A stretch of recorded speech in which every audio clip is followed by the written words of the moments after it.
Welcome to White Space.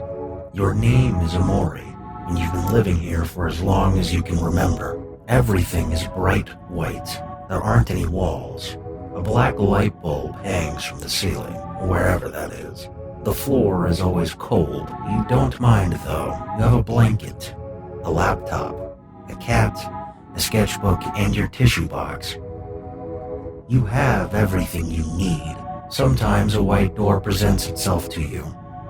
Enter, and you'll find yourself in a perfect world, one filled with colorful characters, endless adventure, and most importantly, your friends.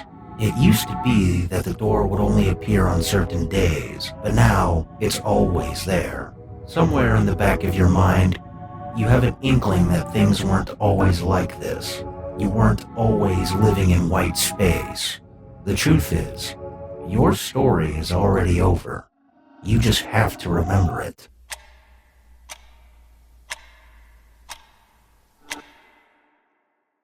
Even from that alone, I never expected what it was that I got. I went into the game completely blind, only seeing a little bit of a trailer. I thought the art style was amazing, and it was sold to me as an Earthbound-like game, which was also what Undertale was sold to me as. And I loved that game. It was a game that truly changed the way that I viewed RPGs, and it was a genuine masterpiece. However, as much as I loved Undertale, this game has topped it in every single way. But know now that these two games are nothing alike. Story, gameplay, character, music, art, everything is so vastly different. And that is the last time I will bring up Undertale. From here on, I will only be talking about Omori, as the game doesn't need to be compared to any other game to describe the sheer beauty of it. When the game starts off, you start off in white space, a place described as nothing, a place for you to escape reality and run away from something. Nothing is where you feel most comfortable. You have your tissues, your cat, and a laptop. A light bulb hangs above your head. An idea. Or is it something else? A white door sits in the background, the existence of an outer world, of reality, or the idea of it. Escapism. Escaping to your friends, to what you want to be the reality. A world of imagination. But before you leave, it's worth mentioning something. You should open your sketchbook, look through it, analyze those drawings and remember them. This won't be the last time you see this room, and it won't be the last time you see those drawings. Miwo is a cat that asks if you are waiting for something to happen. Well, are you? What are you doing sitting in nothing? What are you waiting for? What do you think will come from sitting in nothing and avoiding something? And why? Opening your laptop shows that you spend most of your time in white space, but you also spend it with your friends. Everything was okay. This phrase is repeated over and over again. You may think it's nothing at first, but with this game, nothing is always something. You exit and you are greeted with a colorful world. Rainbow stairs lead you to a door of white. A big yellow cat hangs over a purple wall with a clock and a shrine. A shrine to someone familiar. A tree, a table, a tentacle, a bat, a present, and a fluffy pillow shaped like the head of a girl. There's also a toaster and a TV. Your friends are playing cards in the middle.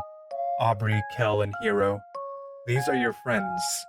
These are the friends you so often spend your time with. Through their colors you can tell that they are not like you.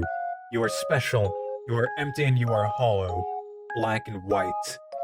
While they are colorful and full of life, their expressive and emotive faces show you everything.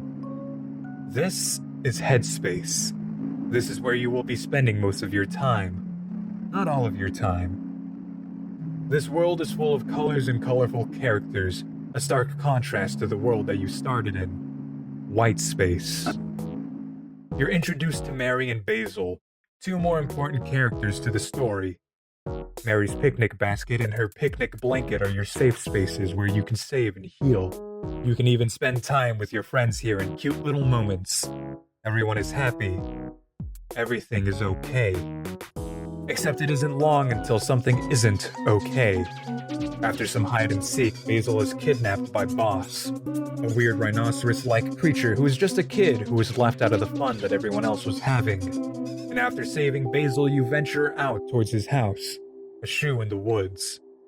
He takes the photo as a memory, but it turns out blurry, symbolizing how this is a blurred reality that he is creating, that you're creating.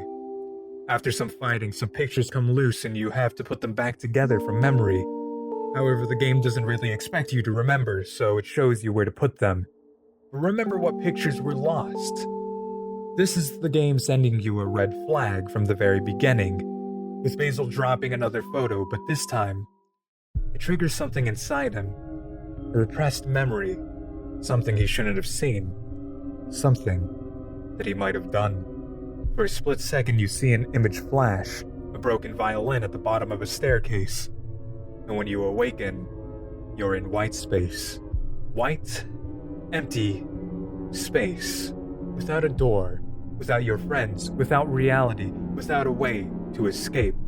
A space for you to escape to nothing has suddenly become the very place that you're trapped. Are you waiting for something to happen? You open your notebook.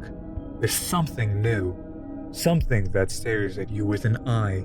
Something that will follow you. Something. The only way to escape this world is to stab yourself. These are all of our memories together. They're a little sad now. But we should be happy that they happened at all. Let's make some new memories together, okay? Awakening to reality, a less colorful world than before, but a more colorful world than white space. A boy sleeping in his room. His name is Sunny. You are no longer Omori. Your character is no longer black and white. You are a character full of color, with some life, but none behind the eyes. Your mother tells you she has left you some steak in the fridge for you to enjoy, and you decide to leave your room. Follow to your left and you'll find a room with a picnic basket, an empty one at that. It's a familiar picnic basket, but it's empty, as if its owner is no longer around to care for it. You decide to go downstairs, or at least you try, but you can't. Your character refuses, so you go back to bed only to be awakened by your hunger. The color has changed, the window glows red, the stairs are longer. You walk down the stairs until your fears take hold. Fight. Or run. You can't fight, you're too scared, but it calls to you, this creature at the bottom of the stairs. It reminds you how to calm down, telling you it's not as scary as you think. Who is it that this creature is? You eat some steak, you feel sick, you run to the restroom, look in the mirror. Something is there. It follows. Your ears are filled with an obnoxious sound, knocking. The constant sound is driving you crazy, so you go to the door to see who it is. It's Mary. And when you open the door, a creature jump scares you. A woman with her mouth wide open in a t-shirt. That's not Mary. Or is it? You look in that same bathroom mirror as you did before and it's there. Who exactly is it? And what is it? When you return to the Headspace, Basil is missing. This is what begins your journey where you set out to find Basil. This is where I finally analyze the game in its whole. First of all, I want to add a second warning. I want you to know that this is not a retrospective. This is not a review. This is an analysis of the game and the meaning behind many of its deep messages. So you are being warned that this will hold many spoilers. This won't be wholesome, I'll say that much. Before I get into the ending of the game, I want to go ahead and talk about the cast of characters that aren't just Omori and Basil. Aubrey, Kel, and Hiro. Aubrey from the very get-go made her way into my heart. She was such a very caring and happy person, and she was one of those characters you grow attached to for comfort. The character you want nothing wrong to happen to. In a way, she reminded me of how most people are as kids. But that's just how she is in Omori's mind. How she is in the world that he wants to keep her in, the headspace that he lives in to forget the real world. Sure, that might have been her when he was younger, or when she was younger, but now she's been reduced to a broken state and a violent person. And she really only has the shift because of the loss of Mary. And for 4 years, she would visit the church to mourn that loss. And after you fight her in that same church that she visited for 4 long years to mourn the loss of Mary, she's attacked by the words of the patrons of that church, calling her hurtful things and talking down on her parents and her upbringing. Aubrey was so caring towards others, but after losing Mary, she turned to a terrible, self-destructive way, and ended up hurting Basil in the long run, the very friend she introduced into the friend group. But Aubrey, for whatever reason, is the only character that we really see hurt and change drastically, really take it to an extreme when trying to cope with the loss. But that's not on her. While she was upset, everyone else tried to find a way to cope by either shutting themselves in or shutting themselves out. Kel found new friends. Sonny shut himself in and tried to hide himself from the world. And Hero went off to study more. They all wanted to find new ways to cope with the death of Mary, not to move on so quickly. It hurt them, and they wanted to find a way to make that pain subside. But Aubrey could never see that. She thought that everyone was going to be hurting just like her. She had hoped her friends would be there with her to cope, but it was never like that. Hero changes his career from wanting to be a chef to being a doctor because of his parents, and Kel is still Kel. Nothing really changed there as far as I can tell. But I do want to say that if it weren't for him, the entirety of the true good ending would have never happened. Kel is the reason you actually left your house and entered reality. That is, if you actually left your house. Maybe I'm just a little dumb and didn't notice anything. But other than that, he's a very important character. One other thing I'd like to mention is that on the first day when you're hanging out with Kel and you fight Aubrey, in that fight you pull out your steak knife and attack her with it. But notice how it is that Kel is taken aback by this. I mean, obviously he would be. You genuinely attack a human. You attack your friend. Or someone you once thought was your friend. And you do this with a real knife. And the reason for this is because for so long, Sonny has been living in his own headspace. He's been living as Omori, where reality is all that he wills it to be, where he uses a steak knife to fight enemies. Because Omori doesn't quite understand reality, and Sonny hasn't quite figured out that he is in reality, and doesn't really quite process that a knife could genuinely hurt someone. That, and Omori is just a horrible version of Sonny, but in this moment, Sonny is both Omori and himself. You might not understand what I'm saying now, but you'll get it as I continue to analyze the game. What surprises me the most about the ending of this game, and what happened and all, is that you're given so many hints throughout the entire game about it, but you can so easily write it off as a weird, trippy sequence of events, piecing together the fact that the headspace isn't more than your imagination, and your way of escaping reality isn't something that you think about because you're always so focused on the colorful world and the cute, wholesome moments. As well as the fact that every single one of your fears that you fight happens to have something regarding that situation. White space is described to you as a place of nothingness where you live. But white space is a way of symbolizing your self-isolation in an attempt to run away from the horrible sins that you've committed. You pushed your sister down a flight of stairs, killing her, and you knew you'd messed up. When Basil confronted you, he asked for your help in staging her death as a suicide. He thought it was the only thing that could really save you. And that final thing that you saw haunts you and follows you as you turned around. Omori is not Sonny, and Omori is everything that Sonny doesn't want to be. Omori is self-destructive, dangerously toxic, and surrounds himself in nothingness as a form of escaping his past. Sonny doesn't want to be that. Sonny wants to face his fears head-on. He wants to fight, not to run away. When you play as Omori, you are given the prompt fight with an exclamation, or run with ellipses. A way to show just how Omori sees facing things head-on. Sonny wants to be Omori. He wants to fight everything he is scared of. But Sonny, he can't do that. Sonny instead chooses to run away. His whole life he's been trying so hard to run away from everything manifesting into Omori and the headspace. Let's make some new memories together, okay? This exact quote is where you learn that what you're playing through is all a facade created by Sonny and Basil to escape the reality that they were faced with, the death of a loved one that they covered up. White space uses the very existence of a light bulb to show the repression of an idea.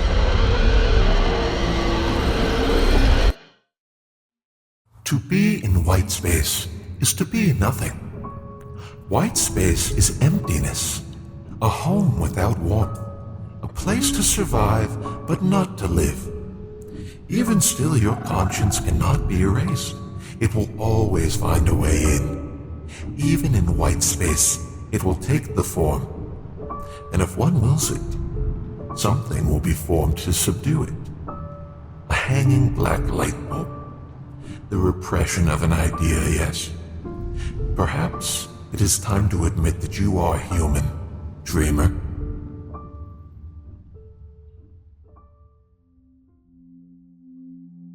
Before this world was created, there existed three great creatures.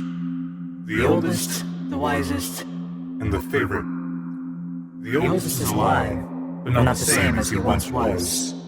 Age has removed him of his Conscious, and he has evolved into a parasite within himself. He lives here, just beyond this cavern. The wisest, against her reason, committed an act that opposed the dreamer's will. It is an act that is not even known to me. As a result, she was stripped of her wisdom and banished to isolation. A special prison somewhere deep, deep down. The last and favorite, the big yellow cat, was chosen to watch over the dreamer's most precious room. He remains the dreamer's favorite, even to this day, watching diligently, waiting for something to happen.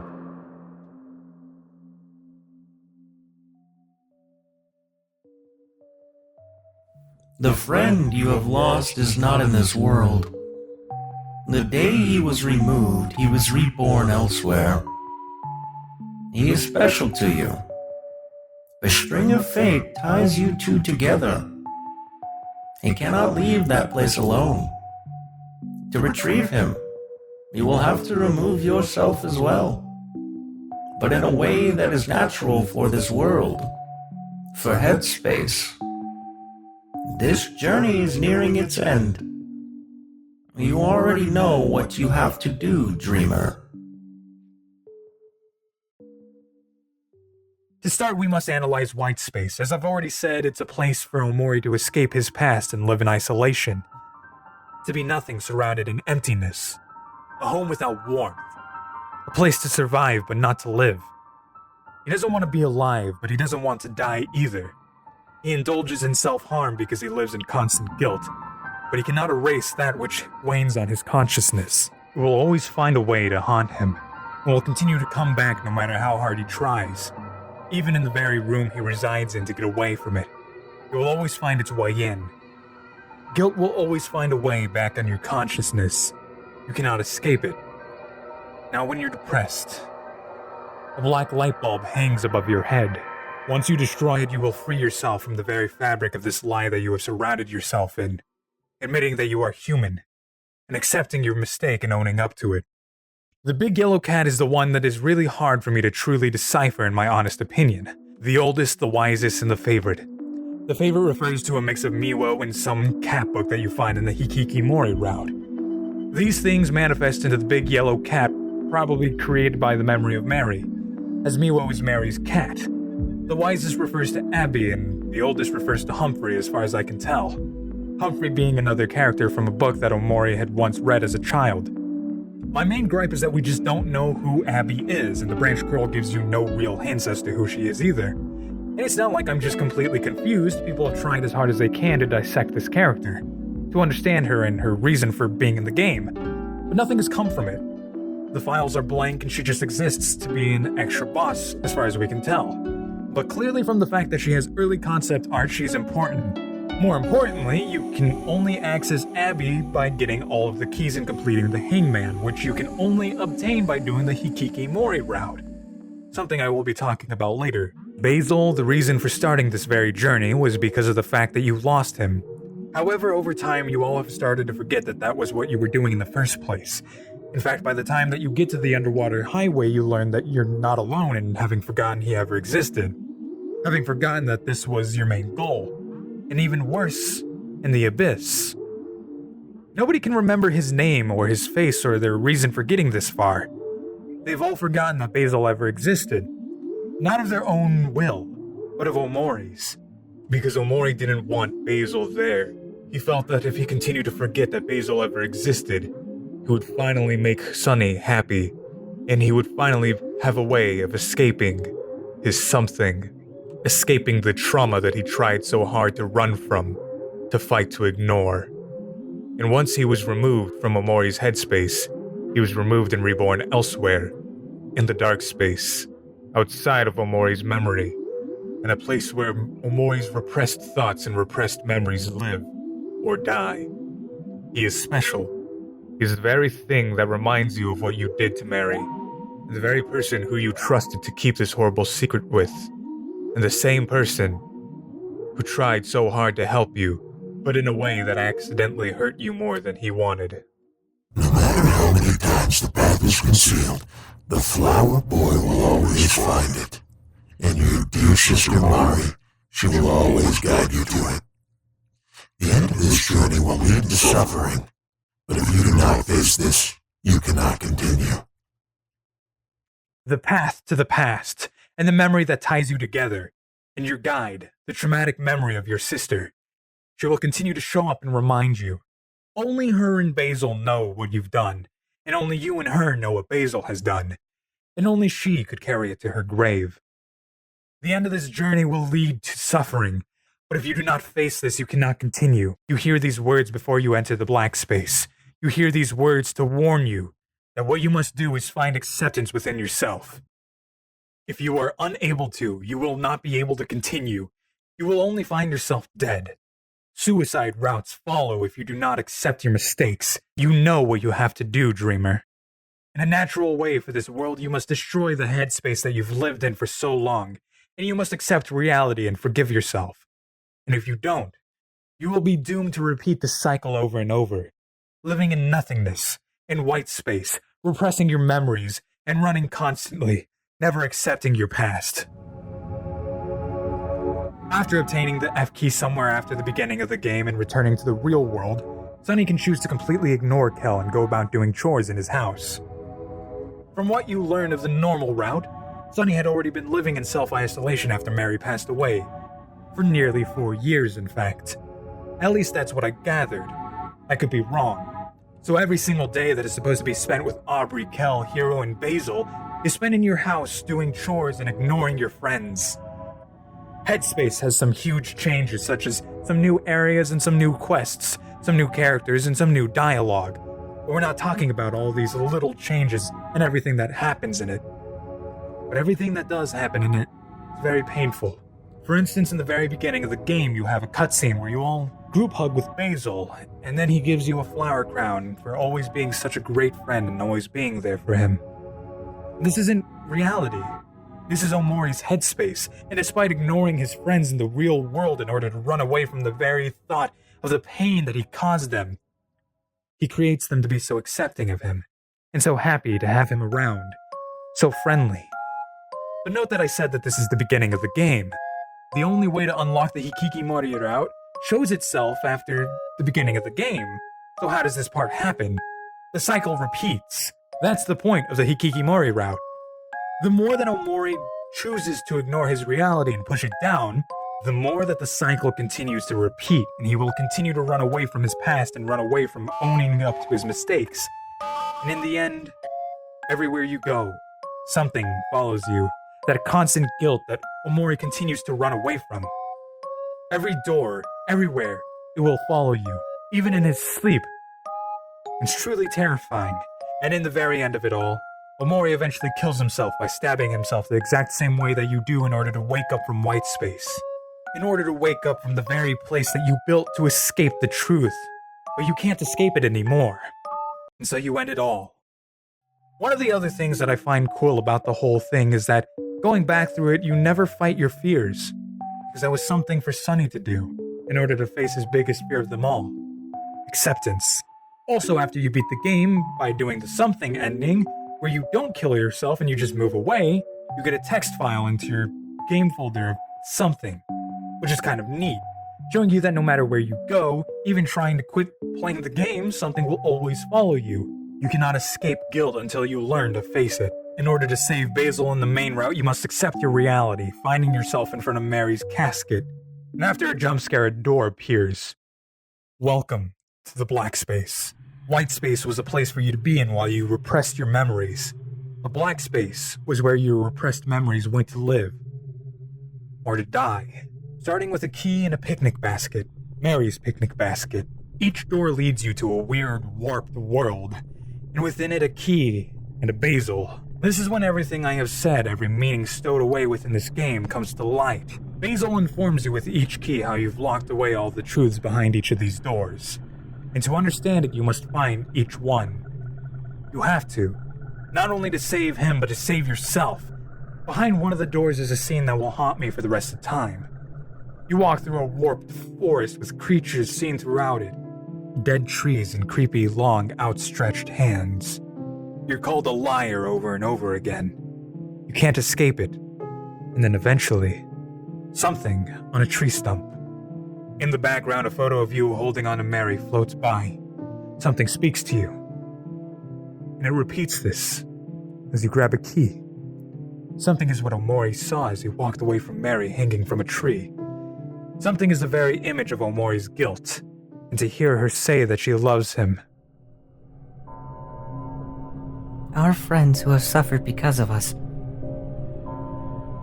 Can we still call them friends? No matter how much I want it, things can't go back to the way they were before. But why does part of me still cling on? Is there still hope left for us, Sonny? The fear of learning to accept your mistake and confronting your friends to tell them that you're responsible for their suffering is a burden that no one person should ever have to bear, let alone two. Is it fair to continue being friends with people who are in complete despair because of you, who are hurting every single day because of what you've done, regardless of it being an accident? Is it fair? At this point, you no longer need to continue opening doors to search for the keys. You will be given the ability to walk through a door glowing red, but I must warn you. Once you go through that door, there is no going back.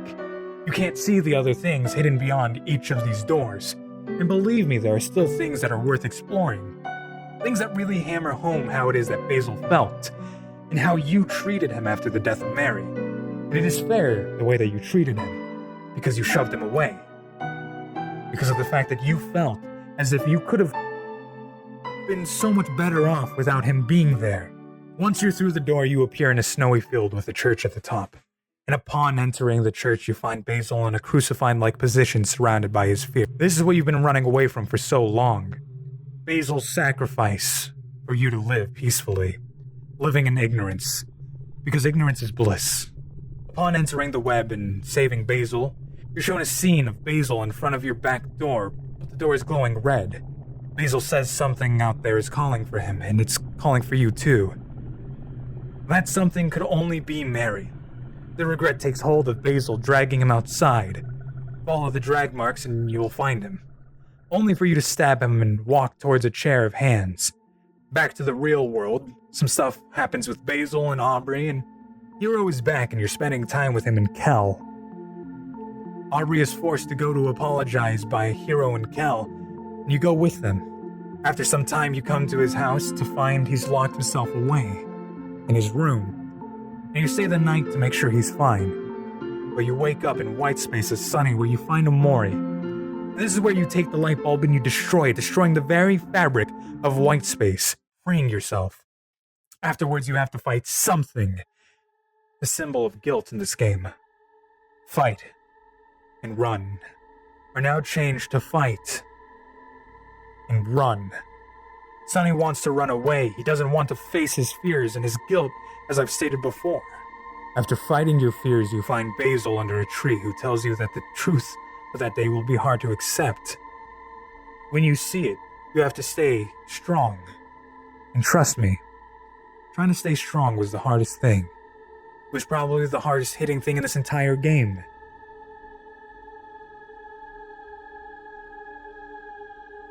Each time you pick up an image, your hand loses a finger, and you get bloodier, until eventually it looks like Sunny is beaten to a pulp. And after each image is retrieved, a set of fingers pointing to the center follows you, showing his fear of blame, even if it is his fault. It's not entirely. He is scared of people hating him for what he's done, even if he regrets it and he hates himself for it.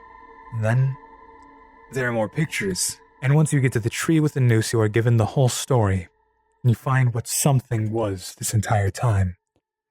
And like I've said, it's guilt. If you wake up and go back to sleep, Basil will have killed himself.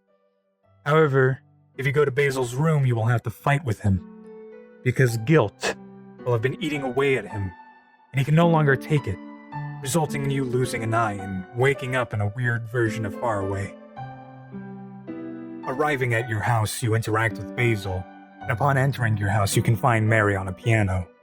Later, you see that the door, the dark space that you have hidden away from yourself, has finally appeared, allowing you to enter it, and allowing you to find your broken violin in a chest.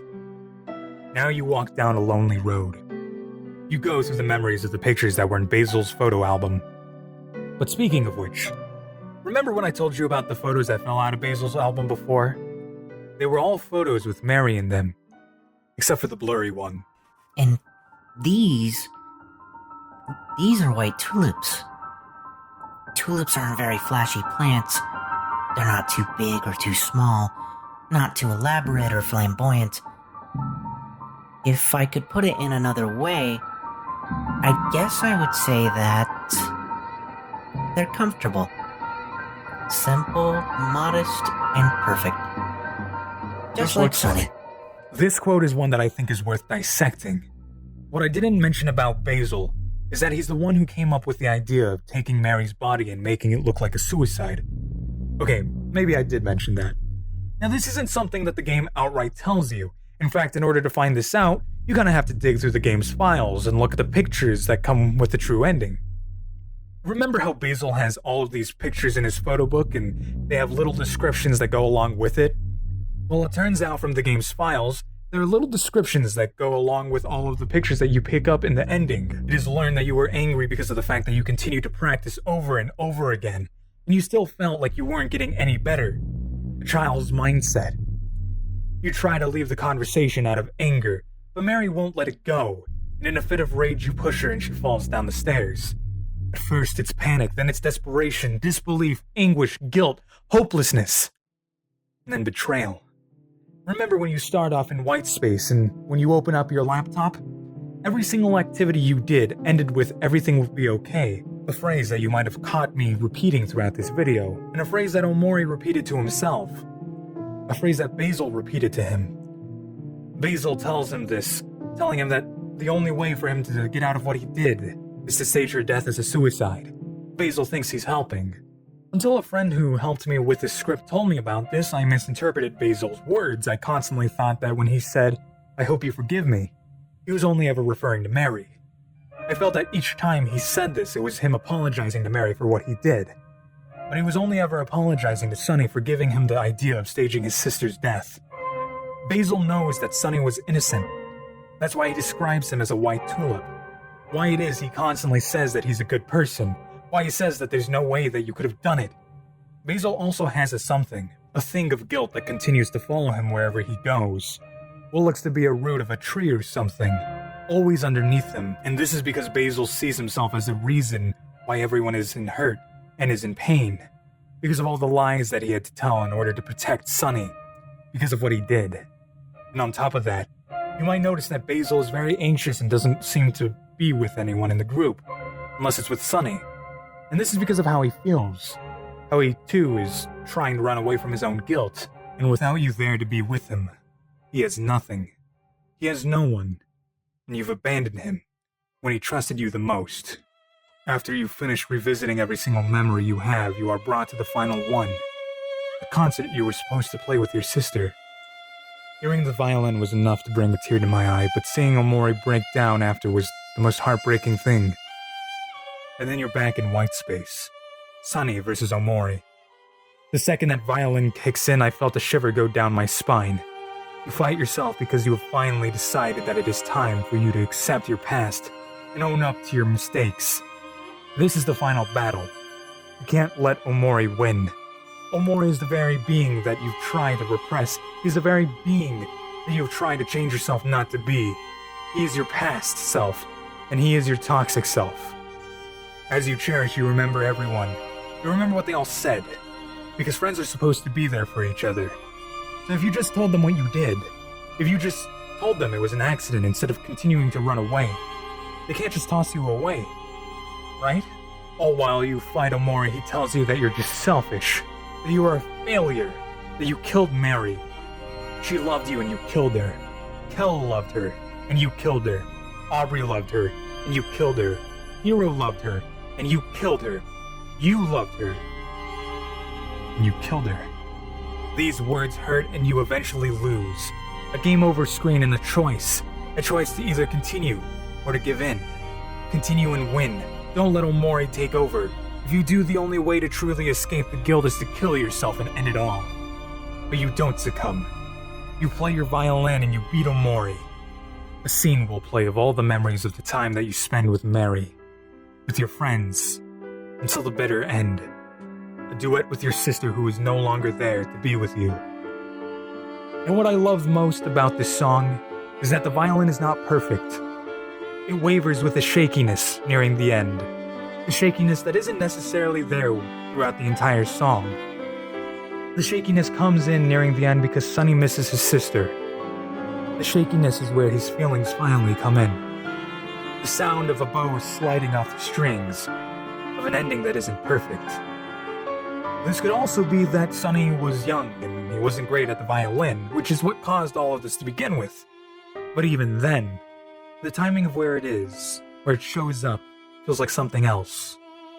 And you hug Omori, and he disappears. You walk off to a door, bowing before you exit. And when you wake up, you're in a hospital. You've lost your eye, but it's going to be fine.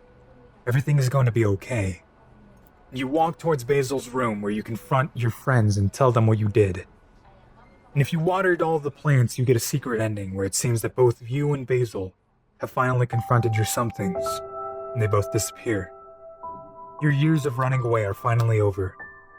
And this was the entire point of the game. Not to run away from your fears, and not to live in self-isolation ignoring your problems, but to face them head on, and change yourself. You are only human and you must accept your mistakes, or else you're doomed to repeat the cycle and continue to live in a fantasy world that only continues a downward spiral until guilt takes over and eventually